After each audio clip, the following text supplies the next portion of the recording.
Welcome to the Diverse Minds podcast, where we give you the tips, tools and techniques you need to be a mentally healthy and inclusive leader. Each week, you'll hear about a variety of topics linked to mental health, well-being and diversity that will enhance both your professional practice and personal well-being. Welcome to the 155th episode of the award-winning Diverse Minds podcast. And as you know, this month's focus is all about arts and mental health. And this week, we're delving deeper into the power of arts in practice. And joining me to do this is Erinn Dhesi. Erinn is a playwright, performer, and social media freelancer based in the West Midlands. Her work often focuses on topics such as social media, LGBTQ+ life, and British Asian life, sometimes all at once, sometimes on their own. She's currently an associate artist at Chronic Insanity Theatre. And recently, she wrote ʻQueensʼ, an audio play with Tamasha Theatre and Holy Mountain Productions, which delves into the colonial history of Royal Leamington Spa from the perspective of its British Asian diaspora. Within the last year, she's been part of the BBC Coventry Voices Writersroom, and she was commissioned by the Young Vic for their 5 plays with ʻRun to the Moonʼ.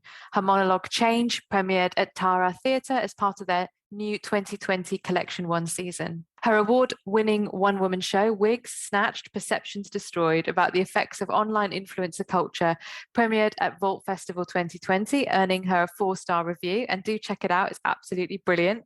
And her short plays Sesh in 2019 and The Walk in 2019 premiered at the Curve Theatre. And her first full-length play, #Adjustment, received a rehearsed reading at the Belgrade Theatre in 2017.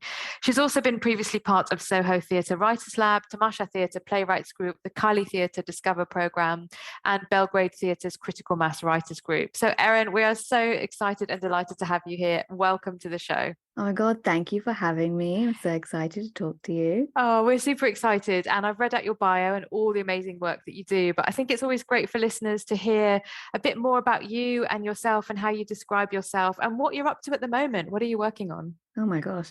So yes, I am a playwright / aspiring screenwriter / social media freelancer. And I write pretty much about everything that I find interesting and weird, but a lot of the things that I end up talking about kind of coalesce around what social media is like, what digital life is like, LGBTQ life, and British Asian stories.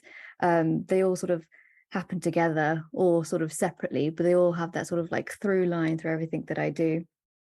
And most of the stuff that I'm doing at the moment is sort of like rehearse and developing loads of different ideas that I have. I've just become an associate artist at Chronic Insanity Theatre, which I'm really excited about. They're a leading digital theatre company. So a lot of the stuff is just drama mixed in with comedy, but like with a very Midlands attitude. I think that's the best way to describe it. Yeah, love it. And with the theatre company Chronic Theatre that you mentioned and digital theatre, is that for accessibility reasons as well? So do they do a lot of work? Because I found like after the main bit of the pandemic, it was like, right, everyone back in theatres, which I understand. But I think there's such a shame because so much could be put online that isn't, and to be made more accessible to people. It is absolutely about accessibility for me. I feel like, theatre in and of itself is an elitist art form. Like, you've got 2 weeks to go watch something and that's it. It's just like that makes no sense to me. Like, I think the one of the very few positives in theatre during the height of the lockdowns was being able to watch everything and anything for a very reasonable price and done very well. And I do agree that a lot of theatres have sort of abandoned that. And there are many reasons why they have. Money is one of them, technical expertise is one of them, and also just like old-fashioned sort of thinking, like it's theatre, you got to be there live. And I understand that because it's theatre is a thing where you go see it live, but I do agree there needs to be more accessibility. So me going towards more digital things and more digital theatre production companies and opportunities like Chronic Insanity Theatre and some other things I can't quite talk about yet, is a lot about to do with the accessibility, but also because of the kinds of writing that I do. Like, a lot of the things I do talk about the digital world, and more often than not that I found in my career that theatre companies I give them a sort of a digital first sort of plot, a digital community sort of plot, but I get a very analog production coming back at me, and that doesn't quite hit in the same way. And someone did question me, like, okay, so what is a digital first plot? Like, all stories have like there was only 7 stories in the world, like, you know, the Greeks said. I go, no, like, the digital world is very distinct, and it moves at such a pace that is impacting our real world in so many different ways that normal linear theatre storytelling and production isn't going to quite hit it. So I'm seeing more and more production companies not only just committing just to filming something, but actually incorporating accessible practices, virtual reality, immersive reality, and things like that to make stories that focus on the digital world more exciting and match the sort of intensity and the emotion that comes with being in those spaces. So I do think theatre has got there is a long way to do it, but there are baby steps happening, trying to expand that sort of reach about what theatre and story is, especially now when everyone can make their own content. Like, everyone is super duper creative. You just look at TikTok, like, people can make short stories in like 30 seconds and they can be just as compelling. So there does have to be a sort of a catch up to bring in younger audiences. And I just want to bring in loads of different types of people. So I want to make things accessible and digital, really. Yeah, brilliant. That really resonates with me. And I'm not I'm not immersed in the digital world in the same way you are, but I really think that so many people were like, wow, now I understand why people can go to the theatre. And I think particularly people with physical impairments and disabilities, it's not that, I've had friends who said to me, I have to organize a carer, I have to organize a support worker. It's exhausting. I can't find people. Okay, great. Finally, this is made it more accessible for me. And I'm not saying it's a complete accessible experience for everyone, but I'm just giving that as one example. No, I definitely agree, because it's like a lot of the things when it comes to accessibility in theatre is sort of the playwriting and theatre production process when it comes to shows is really varies from theatre to theatre, depending on the skills that they have in the room, but also obviously their money and the way that they get funded for things. So if you're doing something through like ACE applications, there is a concerted effort to do community outreach, but more often than not, some people like sort of fob it off on like a quick workshop or something like that.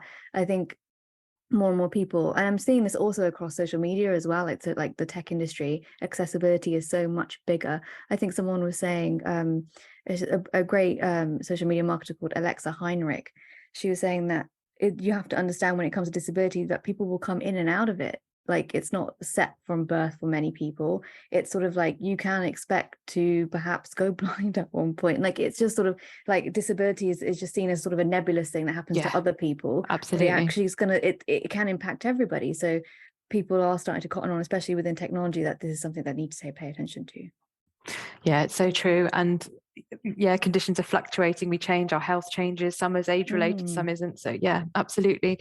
So what was your journey to becoming a playwright and screenwriter? How did it grab you? How did you get involved in it? And, when did you start pursuing this journey? Oh my God, what a convoluted journey that I'm going to try and digest in like a solid 5 minutes. Okay, so I really enjoyed like writing when I was at school and things like that. Like, I was quite good at English, I was quite good at art, so I was quite sort of like naturally creative and curious about the world. But my parents didn't take me to the theatre or anything like that. I mean, their version of culture, which wasn't bad, was like, going cinema and watching TV and like sitting with my mum on Saturdays watching living TV and America's Next Top Model, like over and over again. And also loads of comedies as well, like The Office and things like that. So that was my sort of like cultural outlet. It was only until that I was wanting to take journalism more seriously in my like late teens that I started going for internships. I was originally going to apply to do journalism at City University, and I did get a place, but I was a bit cheeky. That's the light word I would say. My mum would call me something else, but I was like, I'm gonna go do some internships. You need to do journalism on the job. So I basically ditched that uni place and did a bunch of internships in London at places like The Guardian, Vice, Sky News, just to figure out what journalism was like and if I wanted to do it, and also doing freelancey bits as well. And then I realized, I came to the realization that I am going to be 25 and still pitching articles about how feminist Taylor Swift is. I'm not going to make any money and I'm going to get really bored. I didn't have the attention span for like investigative journalism, which seemed like really, really cool too. And I didn't have the savviness to get into like sort of Westminster, like lobbying, sort of lobby stuff. So I was like, this isn't quite what I want to do now. What do I want to do next? And also the feedback I kept getting from like things I was writing is that I was like, making them too dramatic and too funny. So you got to stick to the facts. But I was like, facts, this is not funny. It's not funny. So I was still in London at that point, and I'd applied to go to university again in a completely different degree, linguistics at King's. And I didn't know anything about linguistics. I just based it off the Wikipedia page because it said sociology on this. I was like, I'll do that then. I just want to stay in London. And then I just sort of, I wanted to make friends too, because it was quite hard to like be in London by yourself as an 18-year-old. I didn't know anybody. I was a bit mad, to be honest, to go do that, but like, I'm glad I did it. I was like, I need to make friends like that are actually my own age, because I was living with like a bunch of people in their 20s who kept asking me to like pay council tax, and I was like, what's council tax? I don't want to pay for it. I do pay for my council tax, by the way. Anyone from the council is listening, I pay direct debit. So I wanted to go find new people to meet. So I was like, I really like comedy. I loved watching like things like Absolutely Fabulous and like French and Saunders. I was like, just Googling them, like, how do they meet each other? And they met at drama school. I was like, I'm not going to drama school, I'm going to university, so I'm not going to do that. But I looked for drama courses or comedy courses around me. And at the time, Soho Theatre were doing a mixed comedy lab, which was for 16 to 25-year-olds to come in and do sessions every week to learn sketch comedy, stand-up comedy, and how to write. And also at the time, which is another thing about accessibility as well, and that sort of train of thought, is that it was a fee for the course, but because I was claiming benefits at the time, they made it free for people who were claiming benefits. So all I had to do is like show my job centre card, and they just like let me in for free, which is really good. And when I did that course, and I never had any proclivity for like drama at school or anything, I was very, very quiet. I liked English and art, but like I wasn't very extroverted at all. When I was on that course, like it was like night and day. Like it was just, I felt so much lighter after all the sessions we did, like playing around, performing, like learning how to construct jokes. It came very naturally to me, and it made me very happy in a way that I hadn't really understood. So I kept carrying it on. And when I ended that sort of like my gap year, as it were, with my final internship at The Guardian, they asked me to write something, just sort of anything really that I wanted to. And I was just like, well, I just done this course at Soho Theatre and I really enjoyed it. So I wrote about it, and they put it on their website, which was really cool. I sent a screenshot to everybody. But then somebody from Soho Theatre saw that, Jules Hayward, she was the education coordinator there. She was like, really loved your article talking about us. We're doing a writer's lab. Would you like to apply to the lab? And I was like, okay, cool. And I'd never written a play in my life. The only plays I'd seen really were like musicals and like James the Giant Peach at the Warwick Arts Centre. And the most like profound memory of that experience was like the school opposite throwing batteries at us. So it wasn't like theatre was not really in my sphere. I got on the writers lab, and it was very exclusive back then. I'll say now they let anyone in now, but like it was like 10 people a year that they picked, and that's how I learned how to write a play. My first play was total crap. It was horrible, but it wasn't crap. It was a work in progress, and it had elements of what I do write about now, especially social media. And I was 19 when I wrote that play. And by being in that writer's lab, it was a sort of community. They'd give you an artist card, you go to see discounted shows, the bar was there, you'd be constantly meeting creatives. And I just loved the atmosphere, and I loved watching plays, like all different types, one-woman shows. And at that point, it was a sort of when Fleabag was actually a stage show and not a TV show. So the hype around one-woman shows was really very big. So I learned a lot about theatre, and I met really exciting people. And then after that, I did the stand-up comedy course there as well. And I really, really enjoyed that. It turns out I'm really, really good with hecklers and thinking on my feet. And then it's just sort of snowballed from there, really. I really enjoyed the creative process that was sort of I was taught, but also the people that were around me, and then also what I was learning too. And then it came to, I finished my degree and came back to the Midlands with a tail between my legs because I was sick of London by that point. So just over it, as being on a breadline as well. Being there as a student, being there on benefits is not fun experience. So I was like, okay, I'll do one quick internship in comms, because I was like, okay, I want to be creative, but like it was very much, okay, sensible eldest daughter, Indian girl mode. I've already done the thing to piss off my parents by going to London 18 with no job and doing internships and living in some basement flat in Camden that was very, very damp. I've done the thing of going to a university that they thought was like, deemed worthy. And now I need to come back and figure out what I want to do. And then when it came to learning linguistics at uni, the last year of that degree was about the language of social media. And I took to it like a duck to water, like I really understood it. So I thought, okay, social media, comms, that's the kind of day job I want to do. So I did an internship in London at a corporate affairs at a very, very, very fancy Westminster like PR firm, which was crazy. It was crazy. And I was the only person of color in that whole thing. And I was the intern. And that was crazy. Yeah. That was crazy. And I think that would have been, if I'd carried on that role and carried on that sort of that mindset, that probably would have been like my Priti Patel origin story. It was God forbid. No. I know, because it would have promoted things in me and appealed to a side of me that would have just have to turn me inside out. I could tell. And I remember on the first day of being walked around there, they're like, like induction fire safety. They're like, oh, we do a very fun thing here. This is when I knew I was not going to be cut out for this job. We do a really fun, cool thing here. We basically name our meeting rooms after comedians, like, Bob Mortimer room, Russell Brand room. And I just thought to myself, like this thought in my head came clear as day.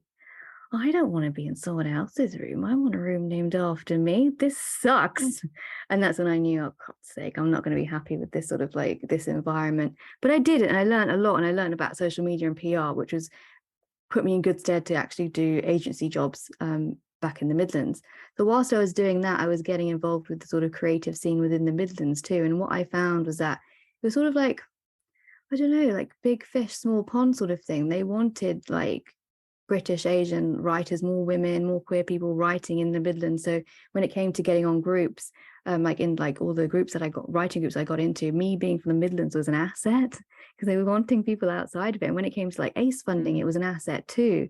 So like it made me, for all the things I was thinking about, oh, the Midlands is not a creative place for me, like it wasn't, it's never is going to be, London's where it's at. The converse has happened really, like being in the Midlands has been my strength. And it's really informed the kind of things that I write about, the characters and my tone of voice that I think lends to a sort of distinctness really. And so as these playwriting groups sort of like, I kind of went past the sort of playwriting groups and started coming up with things bigger, more original ideas, which came sort of mestatized really into me writing for other theatres, me doing other stuff, and me getting into screenwriting too. So being in the BBC Writersoom for the Coventry Voices was a really big push. I've always wanted to write for TV, and that's sort of like the playbook here in the UK: go for theatre, then you go write for TV.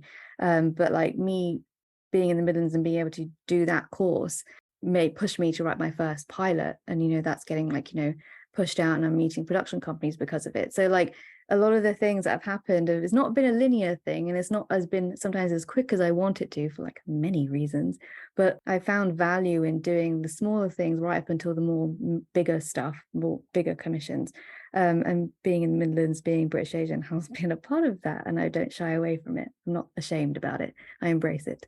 Yeah, definitely. And I think just thinking about the Commonwealth Games opening and closing ceremonies, I thought they were phenomenal. I thought they were the best closing and opening ceremonies I've seen for a long time, better than Olympics. I think it just goes to show. And, people saying, oh, let's put Birmingham on the map. I was like, it's already on the map.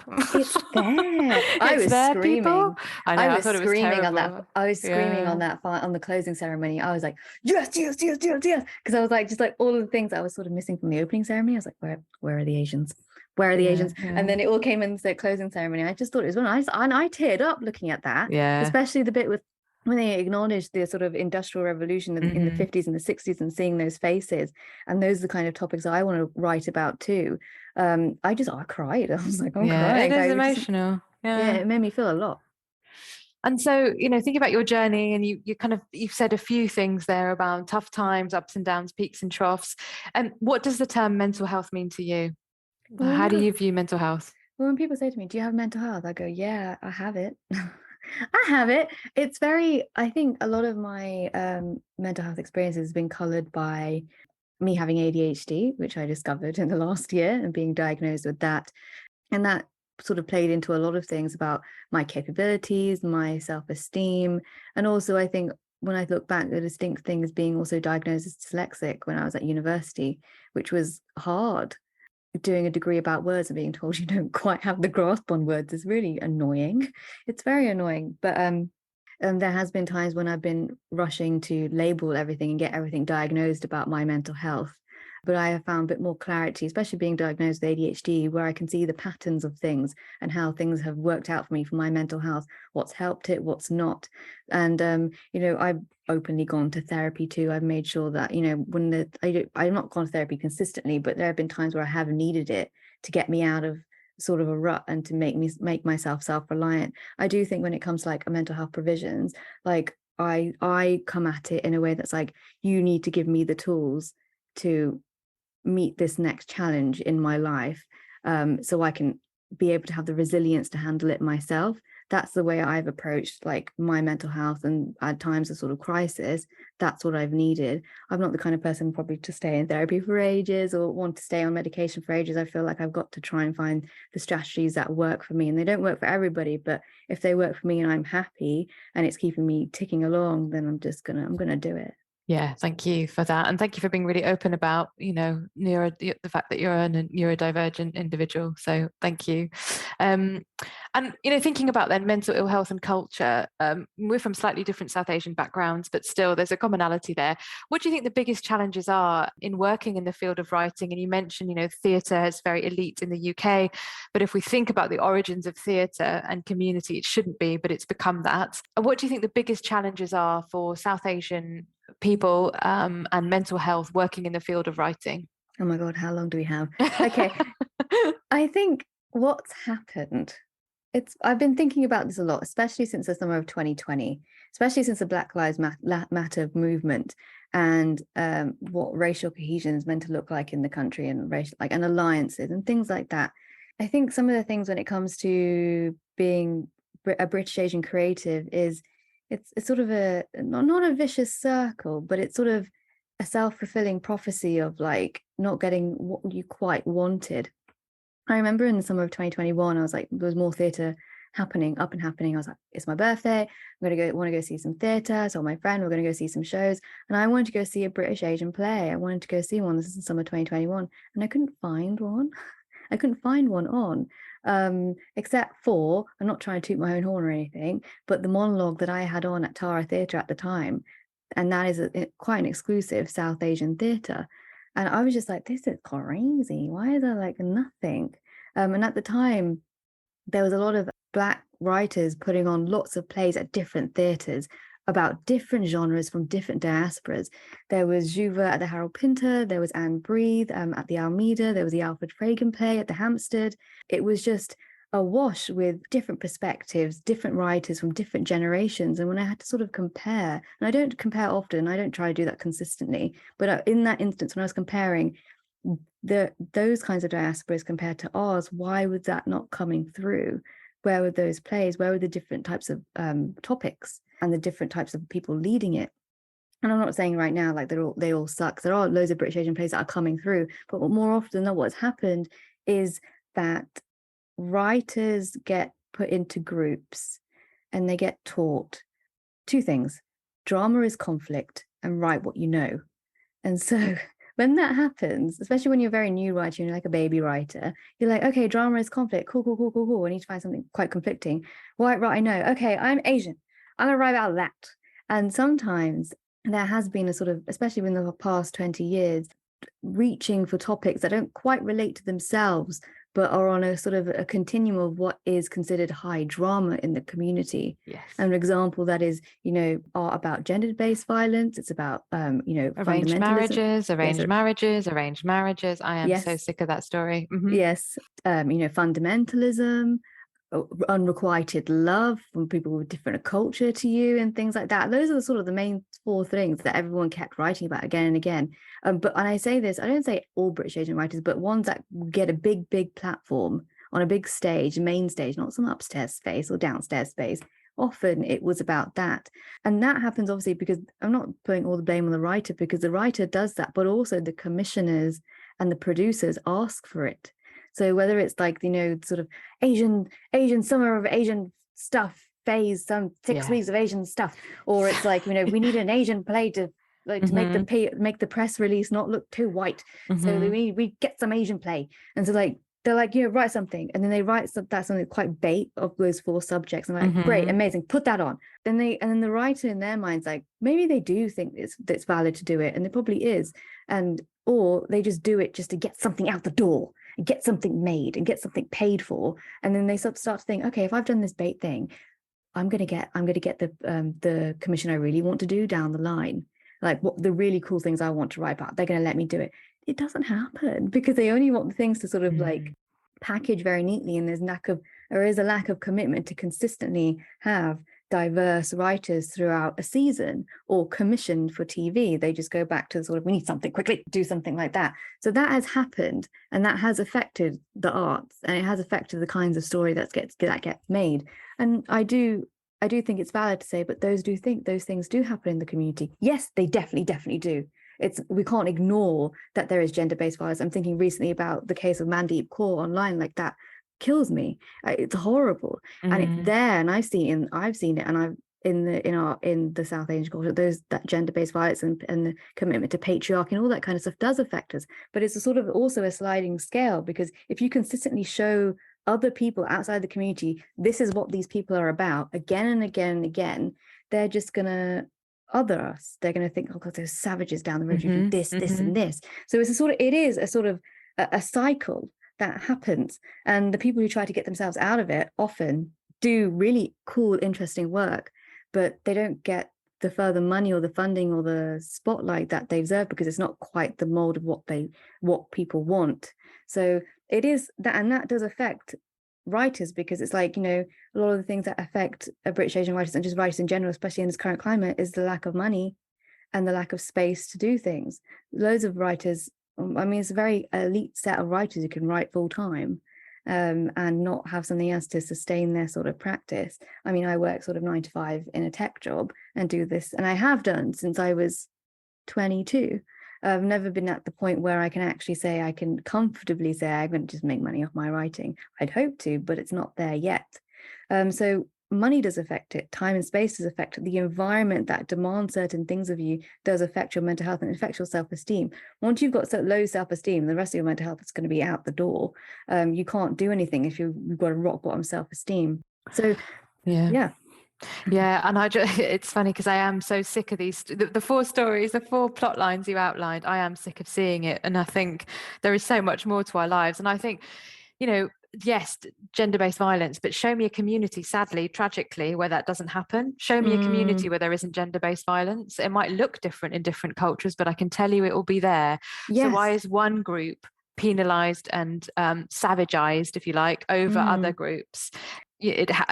Tragically, it happens across the world in every single country. Yeah, and I think like the tags of like what the caveats that come with sort of like some British Asian plays also, like, either they veer from like the completely historical where everyone has to do their grandma's accent, and then they do these more modern ones which are a bit thing. But there are more people that also I do have a sort of like a thing of like my approach to like have it, because I want British Asian plays, but I also want plays where they're just British Asian. That's not the whole plot. Exactly. You know what I mean? Like, I consider it. Yeah, because I consider it the way that I approach this now, and I have done for the past couple of years, is that, okay, if you think about how like the sun moves through the universe, and this our little Milky Way galaxy does, the sun moves across, and the planets are like pushed like in momentum with it. Do you know what I mean? I can't really visualize. We're on a podcast, but if you think about that. So, and I think for me, the plot is the sun, right? And the planets that are imparting their force on the sun whilst they're moving through the galaxy should be those various bits of identity, whether it's your race, your gender, your sexuality, to impart a force on the plot. If you make the plot the sun, it's going to burn through, and it's going to be very limited in scope and range, and it's not going to talk to everybody, which is why sometimes you get the criticism that a lot of British Asian art or plays or whatever can feel sometimes like a SOAS lecture. Do you know what I mean? It's like you can't solve identity like that in an hour and a half. You just can't do it, and you will leave an audience feeling flat, but also you're going to get a lot of criticism saying it doesn't represent me. It said it did in the marketing, it said it did in the plot, but it didn't represent my thing. So it doesn't help anybody. So I feel like if I was going to make something, I would want a goddamn hot shit plot. And they would be British Asian characters, but the way that they approach that plot and the decisions they make would have to be informed by them being sort of British Asian and any other sort of factors. That feels more authentic to me, because you don't go through life, and especially when it comes to going back to sort of drama is conflict. A lot of these plays and things like that, and they come like high drama moments, and the aftermath is never really there. She's really leading up to the high bit. And so like, whereas normal life, we're not constantly reminded we're British Asian every day. Some days we do get called and slur at the bus stop. The other days it's much more quieter. Do you know what I mean? It oscillates. So I think, when it comes to sort of art, we should have the the sort of privilege that other groups do just to exist and live, and just not to be everything different about people. them. Yeah, just exactly. to be different people and live our daily lives.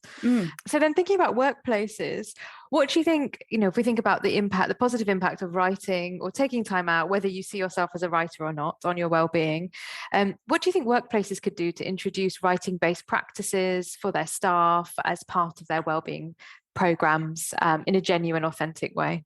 I think it's very much, especially coming at this as like neurodivergent, where like workplace accessibility and like workplace, what's the word, accommodations are really sometimes at my forefront now.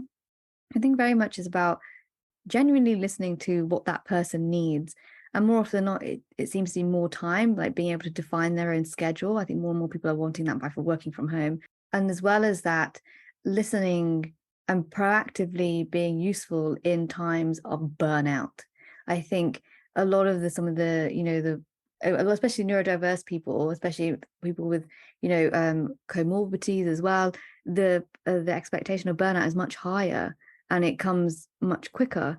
And I think a lot of workplaces do really need to step up on being able to accommodate burnout in a way that's useful, and doesn't alienate somebody. I've had responses to burnout being just micromanaging the crap out of me afterwards. We like schedule your time. We look at your time, and you put in your things in your calendar, and then you'll do that, and then you're going to find out where you're burnt out. Just take it for my word that saying I'm burnt out, I'm tired, I'm crying, and I don't want to do this job. What are you going to do about it? Do you want me to go? Or shall I just, what are you going to accommodate me? So it's very much listening to time at times of crisis, and answering and coming up with solutions in a productive way that includes their suggestions, whoever like needs those accommodations, but also being flexible as possible from the outset. Yeah, and I also think it's about, I go on about this, the proverbial fruit bowl needs to be put to one side. If you want fruit in your kitchens in the office and you want to give out fruit vouchers, go for it. But that's not a wellbeing strategy. No, it's not. And I think as well, it's to give people the time to do things. I also am a really big believer in signposting people to community resources and saying, look, there'll be writing groups in your area. Think about this, think about that. Here's a website to some journaling ideas, have an hour off today, and talk about, managers, you need to give your staff time off to do these things or to think about it. I mean, actually, people could do them before team meetings start as well, I think. Not in a cringy way, and people shouldn't be sharing, but I just think things like that, because I think we're so into the doing, operational. It's become worse and worse, actually. Yeah. It has, especially with people like, more often than not, like teams are slimming down for people. Either people are leaving or they're getting moved on. And like a lot of people I'm talking to at the moment, just like people just like generally are like overworked, doing the jobs of like 3 other people. And I think people are going to sort of like, they're going to snap if they're not seeing the dividends and the returns of like them being pushed that far. Yeah. And thinking about your own mental health then, as a really busy person, how do you look after your own mental health? What are your top 3 tips? Oh my gosh, my top 3 tips. Number 1. Wait, no, that's not good. That's not kosher. I can't say that one because I'm going to get told off. I think one of the things that has really helped me is actually exercising. I know no one wants to hear that, but like actually having an exercise routine really does help me. I need to get that stress out of my body and that anxiety out of my body in a way that's useful to me. And I did at one point, because I had the privilege at that point to get a personal trainer, because I knew I needed a body double and a motivator and someone who could organize things for me when it came to working out and being into exercise. I was very demotivated about being into exercise when I was at school and stuff with PE. So the point of me doing that seemed really weird, but I just invested that little bit more to get a personal trainer to understand how my body works and what I should be doing with it. And then after that, I was more confident doing things on myself. That was a really big turning point in my mental health, which was really, really cool. I think the second thing is talking to people. I know that a lot of sometimes, when it comes to mental health, the thing is to go in on yourself.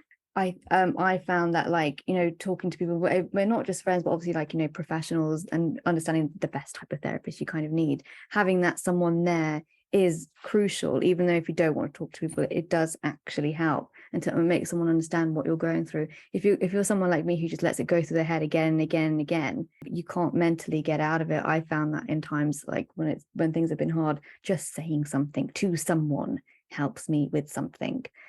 And I think third is finding something you enjoy that is just truly for yourself, and truly for yourself that you're not even trying to make money from. That is really crucial, because even though writing technically is a side hustle, I'm at the point now where I've got deadlines and I have to sign contracts and I have to commit real time to it. There used to be a point where I just wrote because I wanted to write. It's not turned into that anymore. It does add other stresses to my life.